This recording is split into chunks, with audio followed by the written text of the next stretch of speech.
শেষ জামানায় অর্থাৎ কিয়ামতের আগ মুহূর্তে যখন একের পর এক অদ্ভুত ও ভয়াবহ সব ঘটনা ঘটতে থাকবে, তখনই পৃথিবীর বুকে নেমে আসবে বর্বর দুটি জাতি, যারা পুরো পৃথিবী জুড়ে হত্যাযজ্ঞ চালাবে। তাদের নৃশংসতা থেকে বাঁচতে পারবে না পৃথিবীর শেষ মানুষটিও। হত্যাযজ্ঞ চালানোর পাশাপাশি তারা ফিতনাও সৃষ্টি করবে।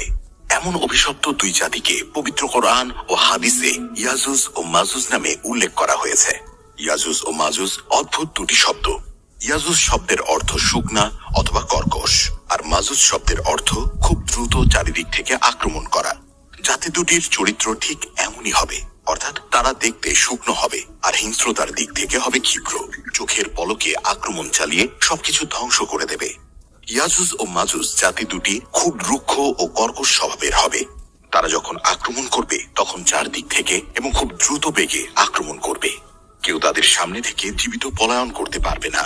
কোরআনের সূরা কাহাফে বর্বর এই দুটি জাতি সম্পর্কে বর্ণনা করা হয়েছে, যেখানে তাদের সম্পর্কে বিশদভাবে আলোচনা করা হয়েছে।